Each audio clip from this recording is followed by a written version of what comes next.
Soirée donc des vœux, après les vœux du personnel de mercredi, des médaillés, certains départs en retraite. Hier soir c'était les commerçants, les chefs d'entreprise, le corps médical et enseignants, et ce soir c'est la population et les associations. Monsieur le député, cher Laurent Jacobelli, merci d'être également présent ce soir. Et j'en profite pour annoncer également les vœux du député, qui seront, ça sera donc vendredi prochain, le 17 janvier à 19 h à Terville, au 112 route de Verdun. Voilà, si vous voulez le noter dans l'agenda, on vous y accueillera également avec plaisir. Madame la conseillère départementale, mesdames, messieurs, vos grades et qualités, monsieur le commissaire, chers élus également de la majorité municipale, chers pompiers, les forces de l'ordre, j'ai vu également la police nationale, merci également d'être présents ce soir. Saluons ensemble cette nouvelle année qui vieillit notre amitié sans vieillir notre cœur. Ainsi parlait Victor Hugo, et ces mots trouvent aujourd'hui pour moi un écho particulier après 10 années de mandat. 10 années, ça passe vite, quelques cheveux gris depuis. Si le temps passe et emporte avec lui les années, il n'aura jamais raison de la sincérité des liens qui nous unissent durant tout ce temps. Depuis 10 ans, j'ai eu l'honneur de pouvoir compter sur votre confiance et votre soutien. 10 années où nos marques d'amitié se sont forgées dans l'action commune. Nous avons relevé bien des défis, et il y en reste encore. Les années ont défilé, mais le cœur du maire que je suis et des Hayengeois que nous sommes reste ancré dans une même volonté, celle de bâtir une ville meilleure, avec une confiance intacte, une propreté et une sécurité retrouvée. Nous savons tous que le contexte demeure difficile, très difficile. Les tensions sociales, l'injustice fiscale, la crise du pouvoir d'achat, les augmentations du gaz, de l'électricité et autres, qu'on le veuille ou non, voilà ce que les dirigeants font peser sur nous par leurs décisions. Nous, à Hayange, nous portons, et je le dis, et encore une fois, ce discours sera sans langue de bois, nous, à Hayange, nous portons un regard lucide sur ces difficultés et sur ce qui les a engendrées. Vous connaissez évidemment mon positionnement politique à ce sujet. C'est pourquoi nous avons choisi de défendre une vision qui place la proximité, la souveraineté et surtout les Français au cœur de nos préoccupations. Année après année, les mesures gouvernementales alourdissent les charges qui pèsent sur toutes les communes de France et fragilisent les services publics. Ces politiques qui consistent à réduire les dotations aux communes et les moyens qui devraient permettre aux maires de gérer correctement, efficacement leurs communes ne sont pas acceptables. Et pourtant, nous veillons à Hayange à ne pas augmenter les impôts locaux, à ne pas augmenter la taxe foncière.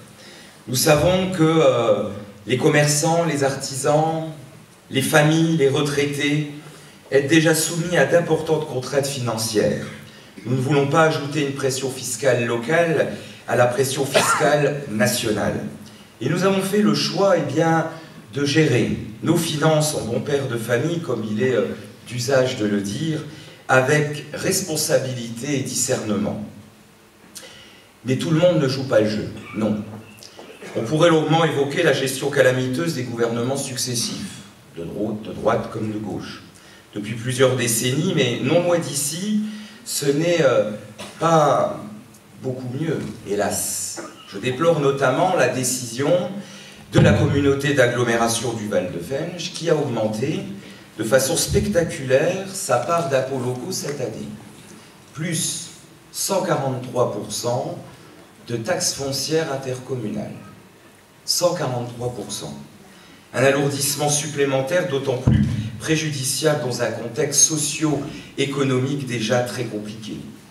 C'est en effet nous tous qui apportons directement les hausses, alors même que tant d'entreprises, de commerçants, de ménages affrontent des difficultés grandissantes. Dernière gabegie avec notre argent en date, de la part de messieurs Lippgott et Cuny, respectivement président du Val-de-Fensch et président de Port-de-France, une fusion des deux entités, donc des deux agglomérations, dont personne ne voulait, enfin la population. Sauf eux-mêmes pour leur intérêt et évidemment leur indemnité de vice-président. Pour nous, à Hayange, seul un référendum local, un référendum dans ces deux intercommunalités, eh bien, aurait pu trancher cette question. Encore une fois, la population n'a pas été consultée par ces apparatchiks. Mesdames, Messieurs, cette folle idée vous pénalise d'ores et déjà par des augmentations d'impôts. En effet, pour harmoniser les deux collectivités, les élus de gauche et de la fausse droite, eh bien, on fait le choix d'harmoniser les impôts à la hausse, comme je viens de le dire, plus 143% d'augmentation pour le Val-de-Felge. Encore une fois, des bâtiments ont été construits avec notre argent. Pour les deux agglomérations, il y a déjà plusieurs années. 12,5 millions d'euros quand même, hein, l'hôtel communautaire Val-de-Felge. 12,5 millions d'euros. Alors maintenant, il va servir à quoi? Ça, c'est la question. Alors, ils ont décidé, sans notre avis encore une fois, eh bien, de s'offrir un nouveau palais à Thionville pour cette grande intercommunalité. Pour effectuer vos démarches, il faudra une fois vous déplacer maintenant vers Thionville. Ces élus de gauche déjà incapables de gérer bon nombre de dossiers, eh bien, prennent toutes les compétences dévolues aux communes, comme une mission aussi simple que la gestion des ordures ménagères.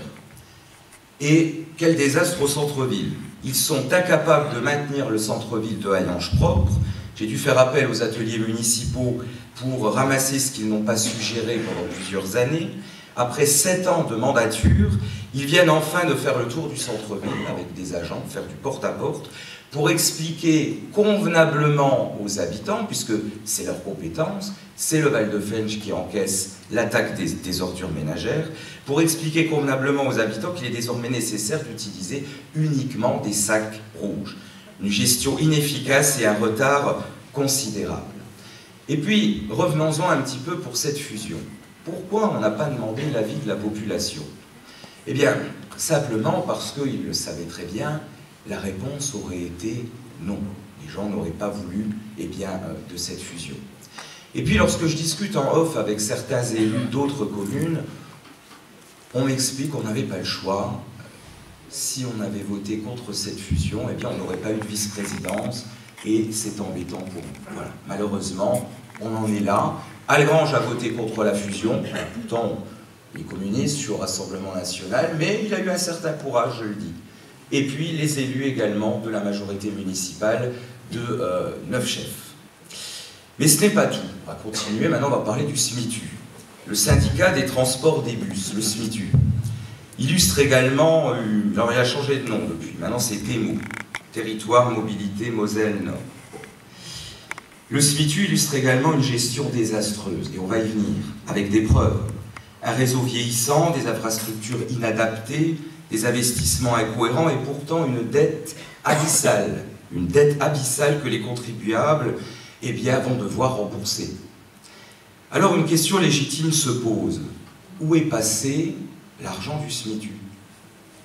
Comment un tel endettement a-t-il pu s'accumuler alors qu'aucune amélioration du service n'a été constatée depuis des années? À qui profite le crime? Malheureusement, cela n'a rien de surprenant. Pendant longtemps, les mêmes élus, qu'ils soient de gauche ou de la fausse droite, ont piloté la communauté d'agglomération et le syndicat des transports. Les résultats ne pouvaient être qu'à l'image de leur gouvernance, catastrophique.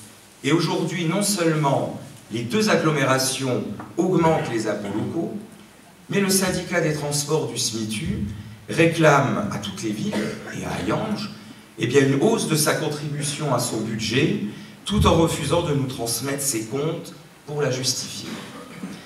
En effet, en tant que garant de l'argent public des Hayangeois, j'ai tenu à obtenir, avec mon équipe, les détails des dépenses sur les 6 dernières années du SMITU, syndicat des transports de bus, de ces 6 dernières années, pour faire toute la lumière sur cette affaire.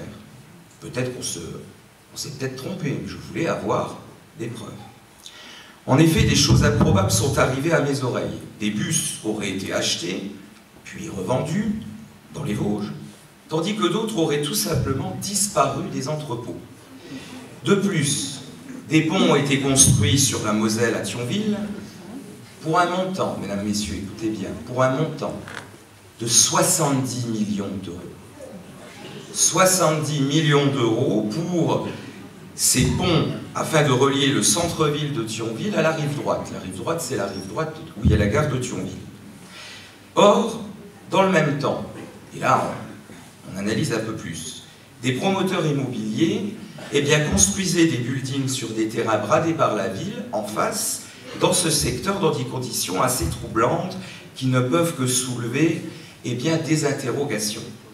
Des ponts qui auraient permis de faire passer les réseaux d'eau, de gaz et d'électricité afin de faire fructifier ces nouvelles constructions. J'ai donc voulu obtenir, pour voir si je me trompais, les copies des factures et des contrats. Et quelle a été notre surprise à Hayange?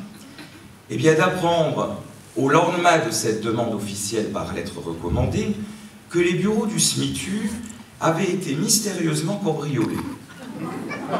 C'est ballot. Et ainsi, une bonne partie des documents dérobés. C'est pas une plaisanterie. J'ai donc voulu obtenir ces copies des factures et des contrats.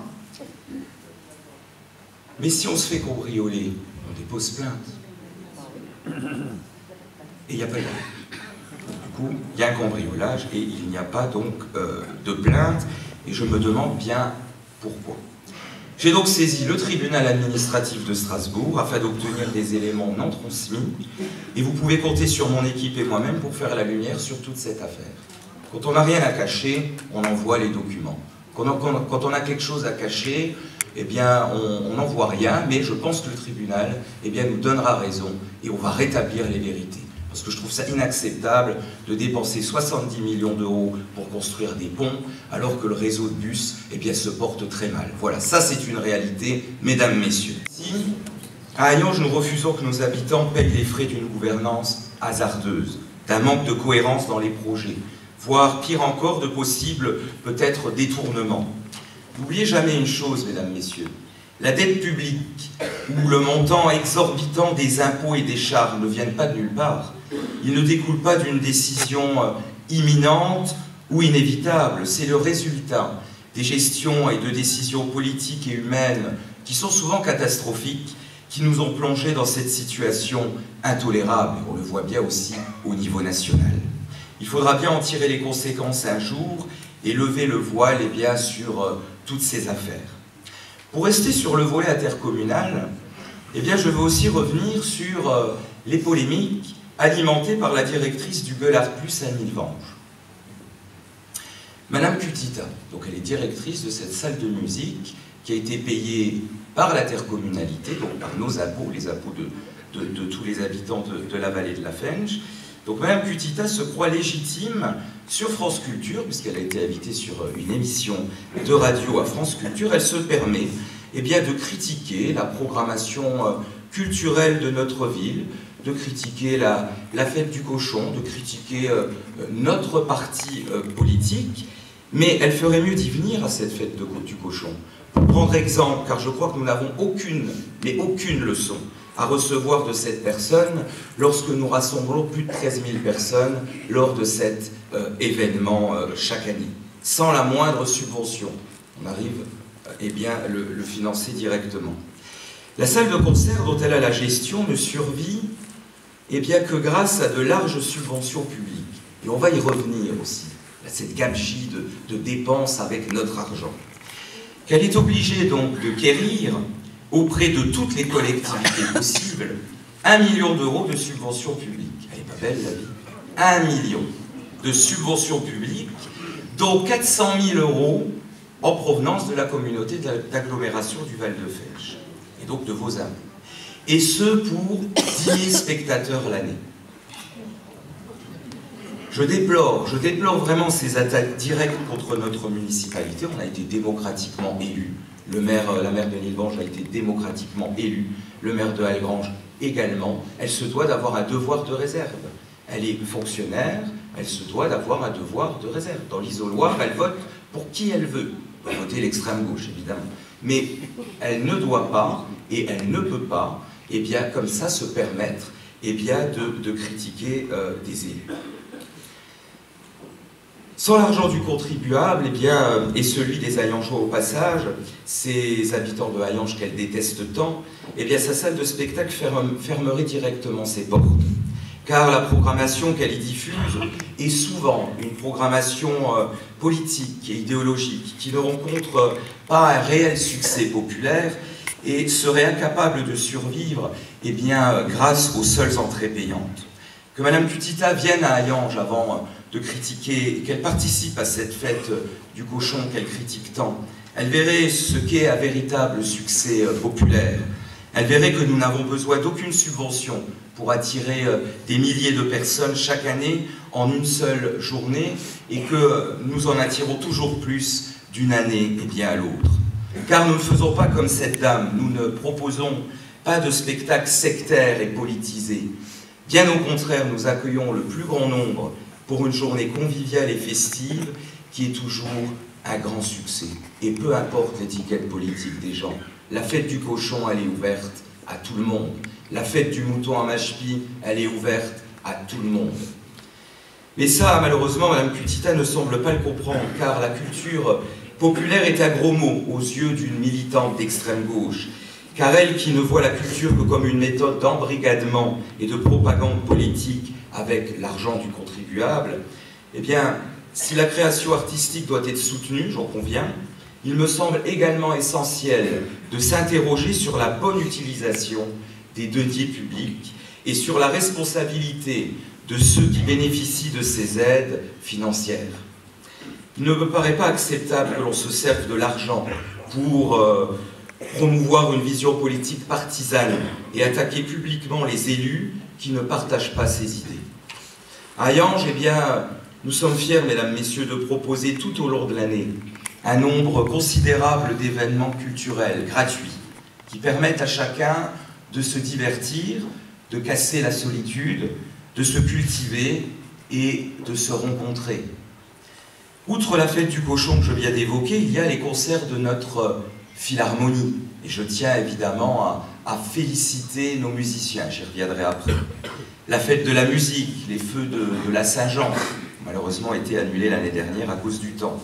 Les journées du patrimoine, notre fête nationale, les bals populaires dans tous les quartiers, pour permettre également de la joie et de la vie dans les quartiers. Saint-Nicolas, Conaquer, Machepy, le marché de Noël, l'île aux enfants, une semaine entièrement gratuite pour permettre aux gamins qui ne peuvent pas aller partir en vacances parce que les familles ont du mal déjà à finir les fins de mois, et bien de pouvoir s'amuser et se changer les idées. La fête du mouton organisée par nos amis de l'association de Machepy et bien d'autres rendez-vous qui rythment bien, notre vie locale. Nous en sommes fiers car nous considérons que ces manifestations constituent le poumon de la convivialité, tout en faisant rayonner Hayange au-delà des frontières. En dépit du contexte difficile, eh bien, je me réjouis de la poursuite de l'ouverture de quelques nouveaux commerces dans le centre-ville et dans les quartiers. Je pense notamment à un nouveau fleuriste à Conaquer, place Saint-Jean, mais également des restaurants tels que Zen Sushi dans le centre-ville, ainsi qu'un restaurant rue de Verdun. C'est un signe, je pense, de confiance de la part des porteurs de projets qui, malgré la concurrence d'Internet, c'est très compliqué cette concurrence avec Internet, et l'essor des centres commerciaux, eh bien, choisissent quand même de s'installer chez nous. Allez chez les petits commerçants. Si vous n'y allez pas, automatiquement, le petit commerce va fermer. Évitons d'aller trop commander sur Internet, d'aller dans les centres commerciaux. Allons rencontrer ces petits commerçants qui ont souvent des produits de bien meilleure qualité. Le Big Bazar également renaît depuis fin 2024 avec une boutique de vêtements. Et juste en face, une ressourcerie a ouvert donc ses portes dans l'ancien café de l'Étoile. De nouveaux restaurants vous ont accueilli donc dès 2024, d'autres le feront courant de cette année, avec notamment un restaurant italien rue de Gaulle. Un magasin Action a également ouvert ses portes dans la zone Saint-Jacques 1. Le point vert de Machepy sera agrandi, les travaux sont en cours, et modernisés. Et enfin, la bonne nouvelle, surtout pour les habitants de Machepy, parce qu'on me pose souvent la question, L'ancien Auchan laissera bientôt place, et les documents viennent d'être officiellement signés, à l'enseigne Leclerc. Donc Leclerc va s'installer à Machepy avec une station essence, et les travaux devraient démarrer courant février. Du centre-ville a trouvé un repreneur et elle sera donc préservée. On remercie Serge, à 74 ans, il devait prendre sa retraite, et c'est pas évident de trouver un repreneur pour une poissonnerie. C'est très compliqué. Et on a trouvé, avec l'aide également du propriétaire de Marie-Rose Fleur, je tiens à le remercier sur ce dossier. Le match également, qui a été racheté par Carrefour. Des discussions sont en cours également pour essayer de moderniser et d'investir avec cette société dans ce secteur de l'ancien match. Des agences immobilières également à Stinck. La ville est attractive et nous continuerons à faire tout ce qui est en notre pouvoir pour entretenir ce dynamisme. Il reste encore évidemment des efforts à faire, mais nous n'avons pas malheureusement la baguette magique. C'est aussi pour cela que nous avons décidé de repousser le projet avec le Val de Fensch, cœur de ville, cœur de Fensch, pour l'année 2026. Ce projet porté par l'agglomération prévoit en effet de reprendre la voirie et le mobilier urbain de la rue Foch, donc de la station Esso jusqu'à la sortie donc de Hayange. Mais les commerçants du centre-ville ont déjà été fortement impactés par les travaux du CEAF, du syndicat des eaux, et il nous apparaît essentiel de ne pas les pénaliser davantage. Donc on a demandé au Val de Fensch de repousser ces travaux à l'année 2026. Je reste convaincu que soutenir le commerce de proximité aujourd'hui, c'est préparer la vitalité de notre centre-ville pour demain. C'est d'ailleurs à ce titre que j'ai le plaisir de vous informer que la résidence senior est finalisée rue de la Mine. Ces nouveaux habitants viendront consommer local dans le centre-ville, et j'en suis persuadé. Ce projet, loin d'être isolé, sera prochainement rejoint durant l'année par 2 nouvelles constructions dans le centre-ville. Une derrière le Molitor, les anciens locaux EDF, qui viennent donc d'être démolis, dont le gestionnaire sera Batigère, et une autre construction dans le secteur et l'angle Poincaré, rue Clémenceau, par le gestionnaire Vivest, avec également, encore une fois, une partie bloquée pour de la résidence senior. Il y aura un mix des deux.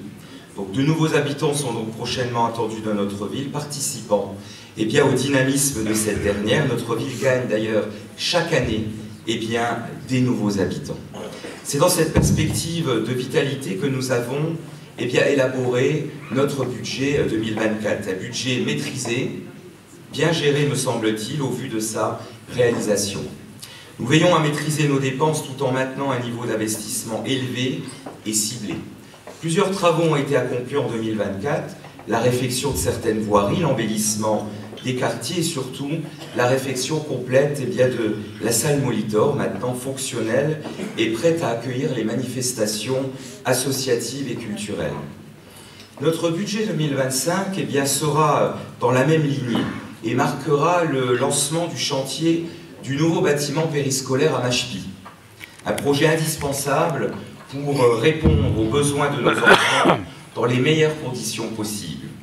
Nous poursuivons aussi l'installation d'éclairage LED dans nos rues afin de réaliser, nous l'espérons, des économies d'énergie tout en améliorant la qualité de l'éclairage public et la sécurité de la ville.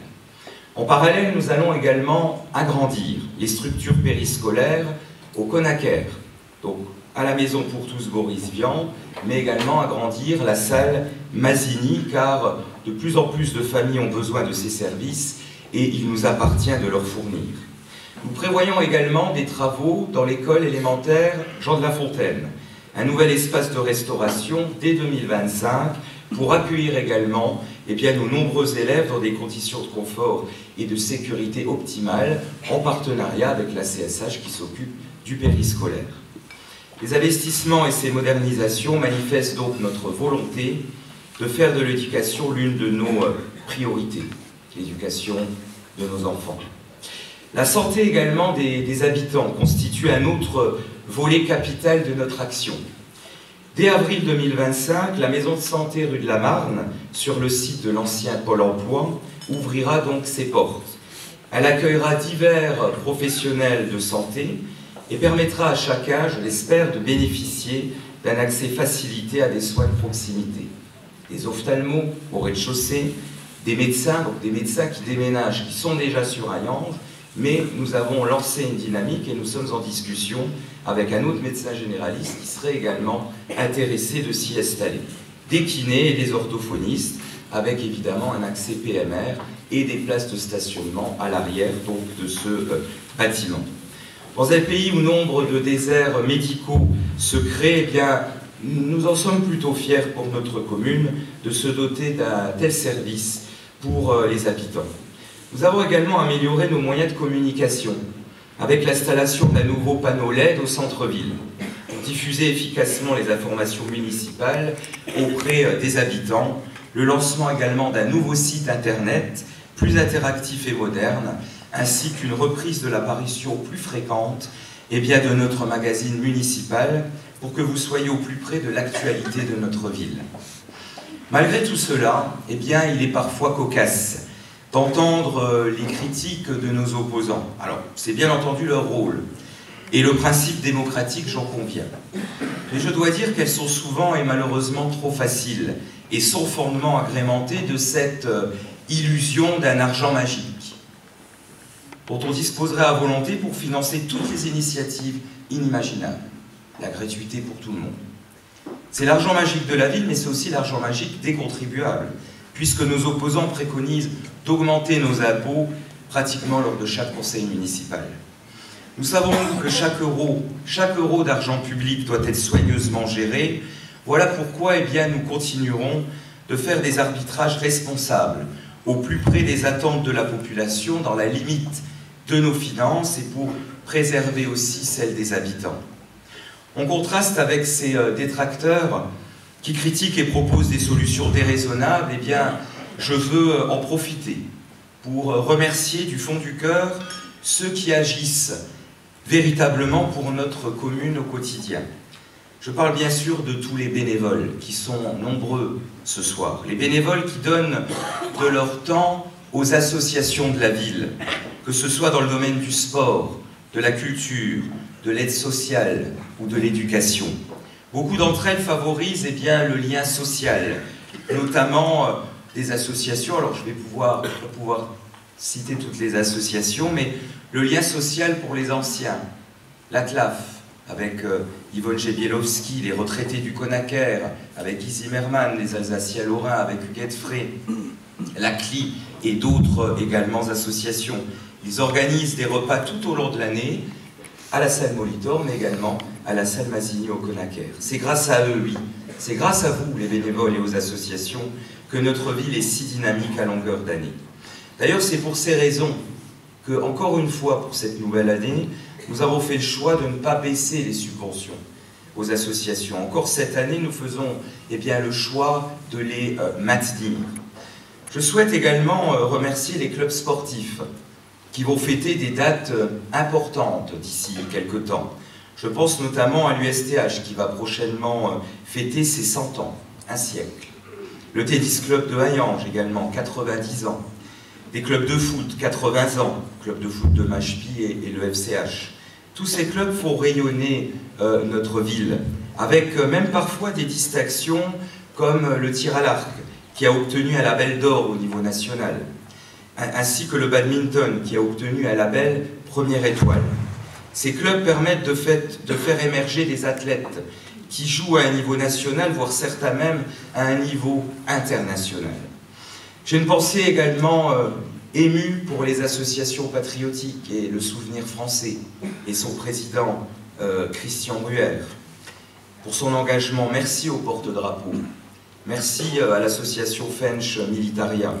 J'en profite pour avoir une pensée pour nos anciens présidents du Souvenir français qui nous ont malheureusement quittés, Michel Friès et Louis Drockenmiller. Une autre association très importante en Moselle et à Hayange, et particulièrement, c'est notre Philharmonie. La Philharmonie La Lorraine qui a fêté ses 152 années d'existence, elle nous accompagne à chaque commémoration patriotique et lors de toutes les grandes manifestations de la ville. Et tous ces musiciens sont également bénévoles et ils sont toujours disponibles. Également nos forces de l'ordre monsieur le commissaire, qui sont malheureusement sous-effectifs, il faut le dire, depuis bien trop longtemps dans la vallée, même au niveau national, à cause de nos dirigeants. J'ai également une pensée sincère pour ces policiers nationaux, ainsi que les gendarmes de la BMO de Hayange, qui font un travail, il faut le dire, difficile, avec peu de moyens, pour assurer notre sécurité sans en avoir évidemment les moyens. C'est pour cette raison que j'ai le plaisir également de vous annoncer que les effectifs de la police municipale de Hayange ont doublé depuis quelques semaines. Depuis quelques semaines, comme vous le savez, la sécurité est une priorité de notre action politique. Je remercie également tout le corps enseignant qui instruit nos enfants, la CSH qui accueille nos jolies têtes blondes par le biais du périscolaire. J'en profite pour remercier son président, M. Fatier, bénévole également, ainsi que son directeur, M. Knecht. Je rappelle également que la ville n'a jamais augmenté, depuis 10 ans, les tarifs du périscolaire, ni les tarifs de la cantine. Il s'agit là encore d'une mesure sociale que nous avons souhaité mettre en place depuis 2014. Je salue également le corps médical qui était là hier soir, qui prend soin de nos concitoyens, mais aussi les chefs d'entreprise qui créent de la richesse et qui créent de l'emploi. Les remerciements également vont à l'ensemble de tous ceux qui s'investissent et travaillent au quotidien pour faire avancer la ville. Je pense notamment aux Maisons pour tous du Conaquer et de Machepy. Je pense également au centre social de Saint-Nicolas en Forêt, le Casque. Et ce travail, mesdames, messieurs, pour terminer, à notre modeste échelle, nous essayons de le perpétuer également, afin de conserver ce lien direct et cette proximité avec vous. J'assure personnellement tous les mercredis après-midi cette permanence sans rendez-vous de 14 à 17 heures et par téléphone également pour faciliter les échanges. Alors que malheureusement bon nombre de maires d'autres communes ont abandonné ces permanences sans rendez-vous, moi je reste convaincu qu'ils sont essentiels pour recueillir vos besoins, vous rencontrer, écouter vos propositions et répondre sans délai à vos questions.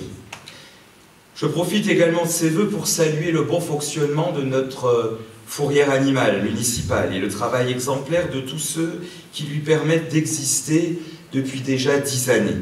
Elle demeure un équipement municipal indispensable pour éviter la divagation des animaux, prévenir leurs nuisances, tout en assurant une prise en charge respectueuse de leur bien-être, sans la moindre euthanasie. Car vous le savez, à Hayange, la cause animale nous apporte beaucoup. Dans le même état d'esprit de solidarité, le CCAS, le Centre communal d'action sociale, maintient le cap et à un rythme dynamique. En 2024, nous avons poursuivi le repas offert à nos aînés. Ce sera la semaine prochaine. Les moments festifs, le réveillon solidaire également. Merci aux élus. Alors moi j'avais la grippe à Noël, donc j'avais 42 fièvres et j'étais coincé au lit, donc malheureusement je n'ai pas pu participer à ce réveillon de Noël solidaire. Merci aux élus, merci à Jean-Louis, à Corinne, à tous les bénévoles qui ont vraiment assuré le service. Une fraternité qui se poursuivra bien évidemment en 2025. Ensemble, depuis 10 ans, mesdames, messieurs, nous avons déjà accompli ensemble de nombreux projets. Notre ville est aujourd'hui plus belle, plus agréable, dynamique et mieux gérée, malgré qu'il reste encore beaucoup à faire. C'est pourquoi je souhaite poursuivre la mission que vous m'avez confiée en 2014 et je serai donc candidat aux élections municipales de 2026. Oui.